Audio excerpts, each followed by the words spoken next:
What if I told you that the worst part of your trauma isn't what happened to you, but what stayed inside you long after it was over? That the fear, shame, numbness, or anxiety you feel today isn't just in your head, it's in your nervous system. Your trauma lives in your body, and no amount of logic or willpower alone can erase it. That's the hard truth many of us have never been told, but once we understand it, everything begins to change. Dr. Bessel van der Kolk, one of the world's leading trauma experts, spent decades working with survivors of war, abuse, neglect, and violence.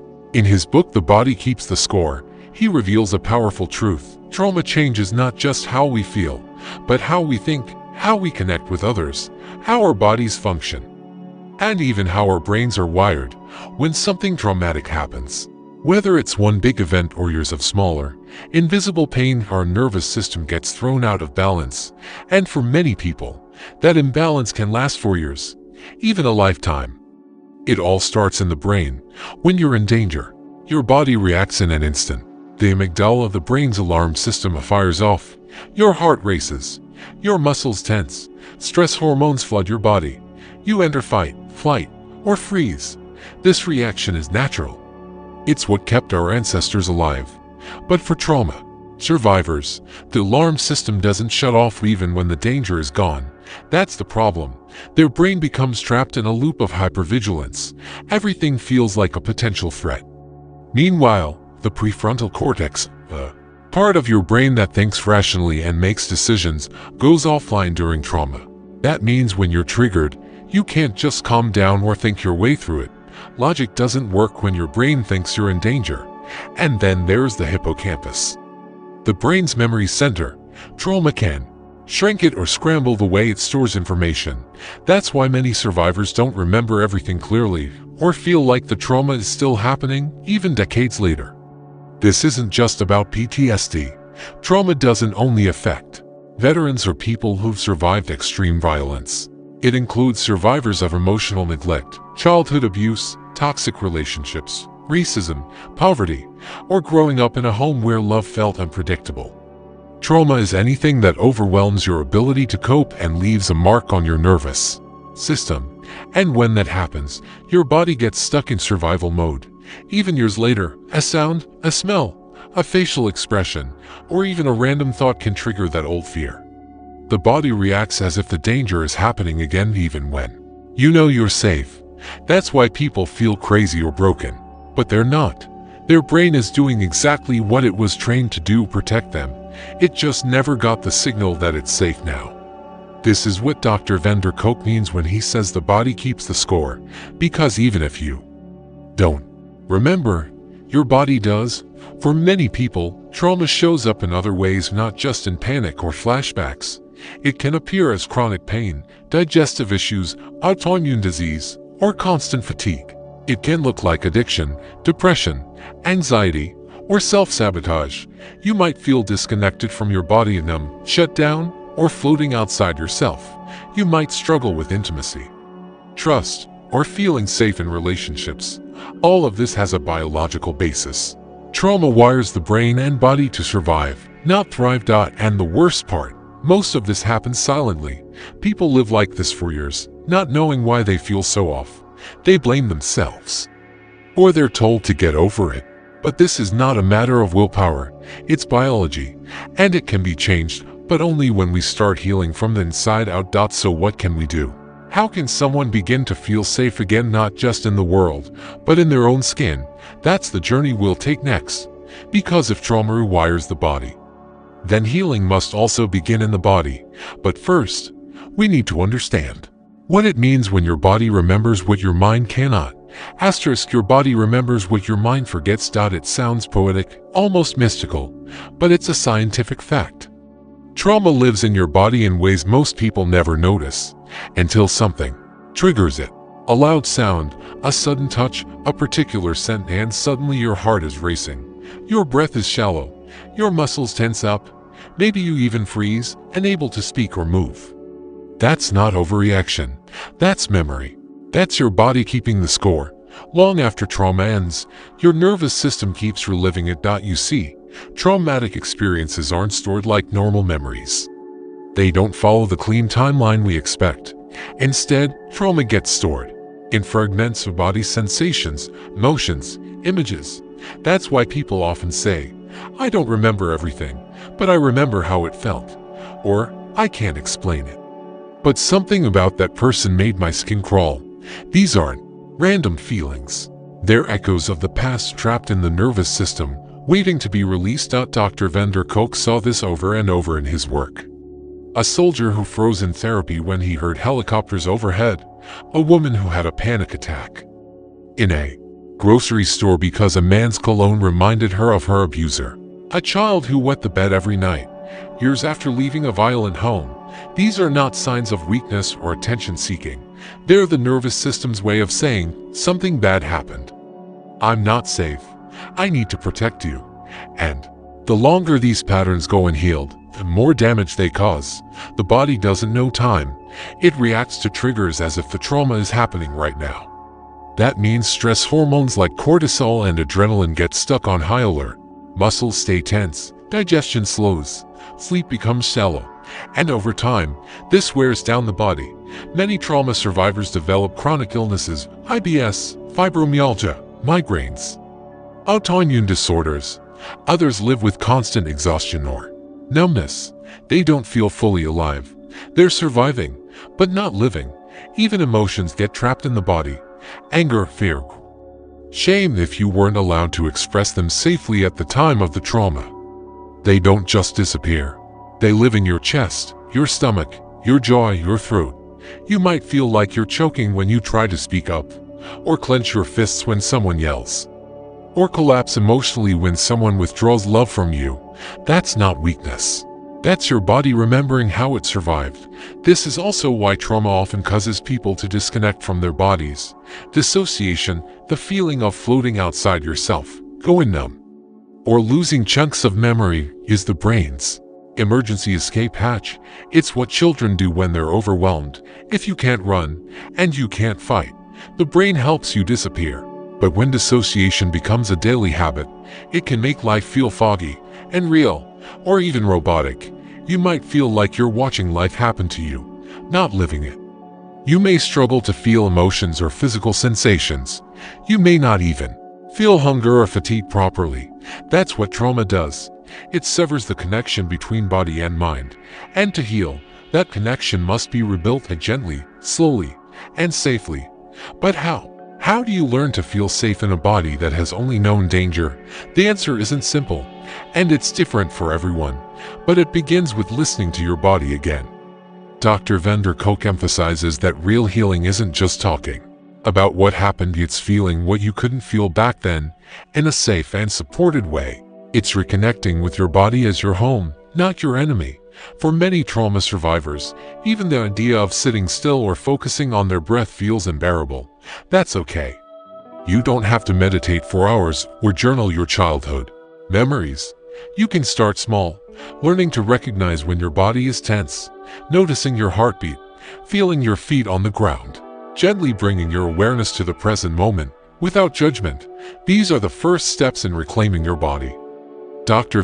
Kolk's patients often found relief not in talking, but in movement.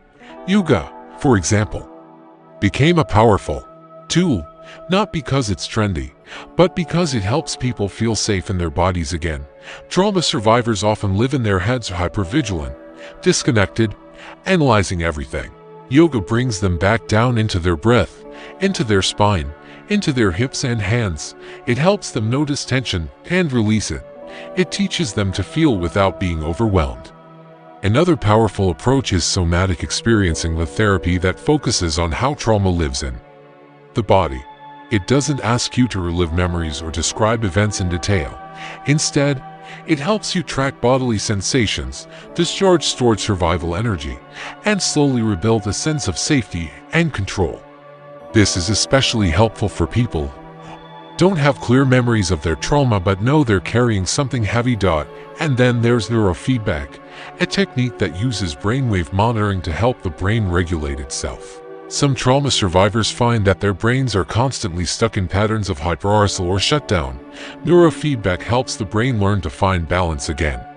It's not magic, but it's backed by science, and for many, it's life-changing. There's also EMDR, movement desensitization and reprocessing, which helps the brain reprocess traumatic memories using rhythmic eye movements or tapping. Unlike traditional therapy, EMDR doesn't require long discussions. It works on the nervous system level, helping people move those stuck memories into long-term, less triggering storage. But healing doesn't require a fancy therapist or expensive tools. Sometimes, it begins with the smallest act of kindness toward your own body. Drinking water, breathing deeply, stretching, crying, laughing, letting yourself rest, letting yourself feel. That's where the power lives, because your body has been carrying the weight of survival for so long. It's tired, it's hurting, and it's ready to let go if you're willing to listen. You don't have to relive your trauma to heal. You have to create new experiences of safety, of control, of being seen, held, and respected, not just by others, but by yourself. Because when you begin to feel safe in your body, you begin to feel safe in the world. And that's when true healing begins. So if trauma lives in the body, then why do we spend so much time trying to heal it with words? That's one of the most important questions Dr. Bessel van der Kolk asks, and one that challenges everything we've been taught about healing for decades. The gold standard for trauma recovery was talk therapy. Sit in a room, tell your story, revisit the memories, cry if you need to, try to understand, try to forgive, try to move on. And for some people, this helps. Talking about what happened can bring relief. It can make you feel seen. It can give your pain a name. But for many trauma survivors, especially those whose wounds run deep, or those who experience childhood neglect, repeated abuse, or violations that were never spoken about, talking isn't enough. In fact, sometimes it makes things worse. Why? Because trauma often lives below words. When the brain is in survival mode, when it's flooded with fear and stress, the part responsible for language shuts down. That's why so many people can't explain what happened to them. That's why they struggle to find the right words, or freeze when they try to speak. It's not because they're weak. It's because their brain is protecting them. In those moments, your story doesn't live in a sentence. It lives in your shoulders, in your breath, in your gut, in the space between your heartbeats.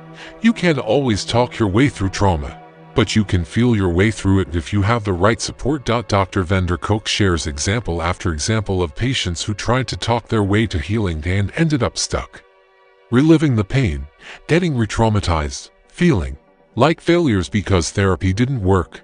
But it wasn't them that failed. It was the approach. That's why he began exploring alternative methods or treatments that didn't just rely on words, but worked directly with the nervous system, the body, the subconscious. And what he found changed everything. One of those methods is EMDR, movement desensitization and reprocessing. It might sound technical, but it's actually very simple. While focusing on a traumatic memory, the patient follows a therapist's fingers moving back and forth, or listens to alternating tones in each ear, or feels rhythmic taps. These bilateral stimulations help the brain reprocess traumatic memories and move them into long-term storage without the emotional charge. EMDR doesn't erase the memory, but it removes the sting. People who went through EMDR often said things like, "I can remember it now, but it doesn't take over my whole body," or "I feel like I finally put that moment in a box and closed it." For many, EMDR gave them the control they never had during the trauma. Another approach is neurofeedback. This technique uses sensors to monitor your brainwaves in real time and gives you feedback to help train your brain toward more stable patterns. It sounds like science fiction, but it's grounded in decades of neuroscience. When someone is traumatized, their brain often gets stuck in loops of hyperactivity or shut down. Neurofeedback gently nudges the brain out of those loops, allowing people to feel calm, alert, and grounded again. Some trauma survivors who couldn't sleep, focus, or control their emotions for years found that neurofeedback helped them feel human again, not overnight, not magically, but slowly, like sunlight returning after a long storm. But not all healing has to happen in a clinic. Sometimes, the most powerful therapies involve the oldest human tools: movement, rhythm, and connection. That's why yoga is one of the most recommended body-based practices for trauma. Not because it's trendy or spiritual, but because it helps people reclaim their relationship with their bodies. In trauma, the body becomes the enemy. It betrayed you, it froze, it gave out, it carried shame, it held pain. For many survivors, the first step toward healing is learning to simply be in their body again without judgment. Yoga invites gentle awareness. It helps you notice your breath, your posture, your emotions. It lets you pause and feel safely. You can stretch, tremble, cry, or just be still. You don't have to explain. You just have to listen to what your body is telling you. And through that process, many trauma survivors begin to feel whole again. They begin to build trust not just with their therapist or the world, but with themselves. There's also the power of theater and expressive arts. Dr. Kolk saw this especially in young trauma survivors who struggled to put words to their pain. Through acting, movement, drawing, or storytelling, they could express what language could not. Art bypasses the thinking brain. It speaks in colors, gestures, and metaphor. It allows pain to come out sideways, not as a direct hit, but as something that can be shaped and transformed, and that transformation is healing. These creative practices also reconnect people with others. One of trauma's worst effects is isolation. It makes you feel alone and safe, misunderstood. But shared movement, group breathing, eye contact, music, all these things rebuild the nervous system's ability to co-regulate, to feel safe in the presence of others. And that's where real healing begins, because no therapy technique, no matter how advanced, works without safety. Safety is the foundation of everything. Trauma is the absence of safety. Recovery is its return, but that return takes time. It takes patience. It takes the courage to try things that feel unfamiliar. For someone who's been dissociated for years, just noticing their breath can be terrifying. For someone who's been silenced, speaking a single sentence can feel like a scream. That's why healing has to be gentle, slow, respectful. You don't have to relive your worst moments. You don't have to get over it. You just have to begin the process of being with yourself the way no one was able to be with you when it mattered most. Dr. Kolk reminds us that trauma is not just what happened to you. What didn't happen after? No one helped you process it. No one kept you safe. No one listened. That's why the wound stayed open. Now, it's your turn to listen, not to the world, but to yourself. Listen to your breath, to your tension, to your silence. That's where your healing lives. And it's waiting. Because no matter what you've been through, no matter how broken you feel, you are still here, still breathing, still capable of joy, of love, of peace. And when your body begins to feel that truth, your life begins to change. Asterisk: when we think about trauma, we often imagine war, car accidents, or natural disasters, sudden events that shake your sense of safety in the world. But some of the deepest, most invisible wounds begin much earlier, in childhood, in the home, in the very relationships that were supposed to protect you. Dr. Bessel Kolk makes this clear. Childhood trauma is not rare, and its effects run deeper than most of us realize. Imagine a child growing up in a home where love is inconsistent. One moment there's warmth, the next, silence, or worse, screaming, threats, or violence. Imagine a child who is never comforted, who walks on eggshells every day, trying not to upset a parent. Or a child whose emotional needs are ignored, because the adults around them are consumed by their own pain, addiction, or absence. That child may not remember every moment, but their body does. That child learns very early, the world is not safe, and I cannot trust anyone. And so their nervous system adapts. They become hyper-aware of others' moods. They people-please to avoid punishment. They learn to disappear, go quiet, or act out anything to gain a sense of control. Their brain wires itself not for connection, but for survival. This is what we call developmental trauma, of the kind that occurs over time and relationships, during the most sensitive stages of brain and emotional development, and the consequences can last a lifetime. Children who grow up in unsafe environments are more likely to experience problems with emotional regulation, attention, learning, impulse control, and even physical health. They may become adults who struggle with relationships, feel chronically empty or anxious, or who don't understand why they feel so wrong inside. Many are misdiagnosed with ADHD, depression, or even personality disorders without anyone ever asking, "What happened to you when you were young?" Dr. Kolk argues that the current mental health system fails to recognize the complexity of childhood trauma. The DSM, the Standard Manual for Diagnosing Mental Health Disorders, does not include a category for developmental trauma. As a result, many survivors are treated for surface symptoms, anxiety, depression, panic, addiction, without ever addressing the root cause. Their nervous system was shaped in an environment of fear. This is why he and others have called for a new diagnosis, developmental trauma disorder (DTD), not as a label to pathologize people, but as a framework to understand what's really going on. Because when we see a person struggling with self-esteem, with explosive anger, with shame, with trust, we shouldn't just ask, "What's wrong with you?" We must ask, "What did you have to survive?" And once we ask that question, everything changes. The good news is the brain is not fixed. It can rewire. The nervous system can heal.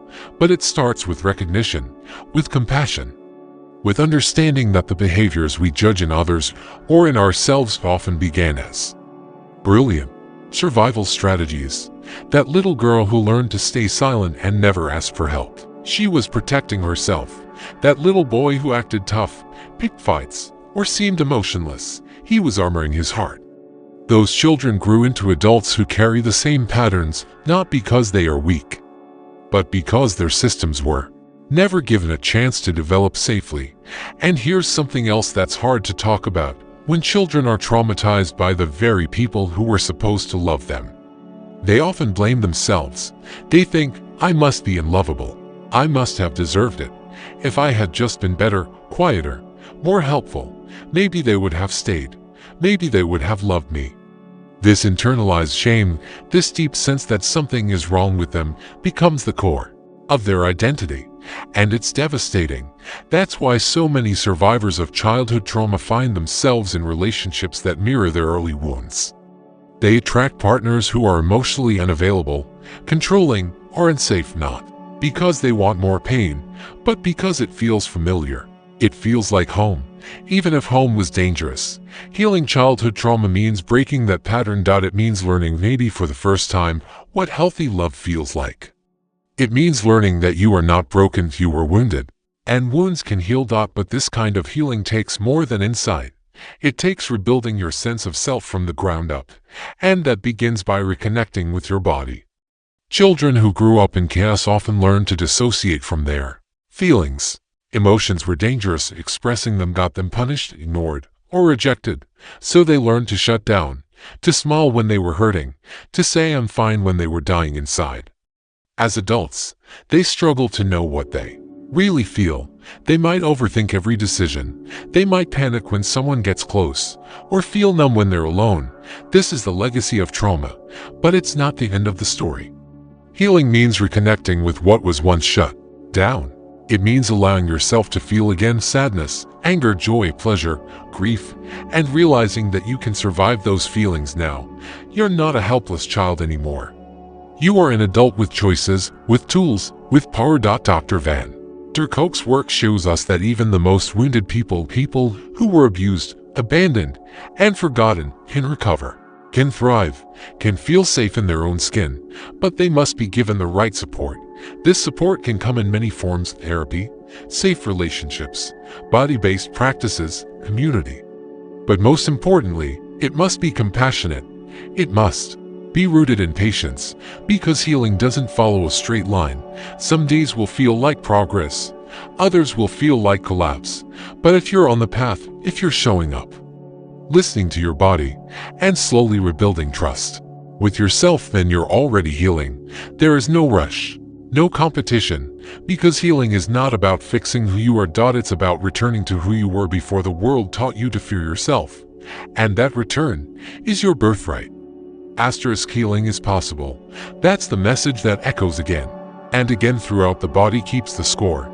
It doesn't matter how long you've carried the pain. It doesn't matter how deep the trauma goes, it can be transformed, but not through force, not through pretending it never happened. Healing happens when we learn to feel safe, truly safe. In our own body again. And that's not easy. For trauma survivors, the body is often a battlefield. It's where the memories live, where the fear hides, where the shame is stored. To come home to your body is a radical act, one that requires gentleness, patience, and courage. But it begins with something simple: noticing how your breath changes in a tense conversation, how your shoulders tighten when someone raises their voice, how your stomach drops when you feel criticized. These are not just reactions, they are messages from your nervous system. Your body is speaking in the only language it knows. When you learn to listen without judgment, everything shifts. You begin to catch the signals before they become storms. You begin to give yourself what you never got: comfort, protection, reassurance. And slowly, you teach your body, we're not in danger anymore. You are safe now. You are not alone. This is how the healing begins, not in some breakthrough moment, but in quiet, repeated acts of RECO and NECTO. And it might be through grounding exercises, gentle stretching, breath work, dancing, singing, writing, crying, laughing, letting yourself be touched by someone safe, saying no when you used to say yes, or saying yes when you were too afraid to receive. Each of these moments sends a message to your nervous system: we are alive, and we are healing. And just like trauma rewires the brain, so does healing. Neurons reconnect, hormones balance, the heart steadies, the breath deepens, the body begins to trust again. It doesn't mean the memories disappear. It means they stop owning you.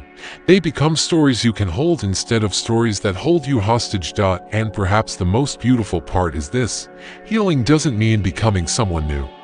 It means returning to the self you were always meant to be, before fear, before shame, before silence.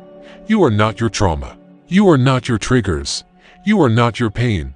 You are what survived. And that survival carries a wisdom, a resilience, and a power that no trauma can erase. Yes, the body keeps the score, but with love, with time, and with the right tools, the body also learns to let go. So if this message touched something inside you, don't let it stay silent. Share it with someone who needs to hear it, someone who thinks they're broken, but they're really just hurt. And if you're on your own healing path, no matter how messy or slow, leave in the comments to let the world know, I'm still here. I'm still healing. Because you're not behind. You're not too late. You're right on time. And the journey back to yourself starts right now.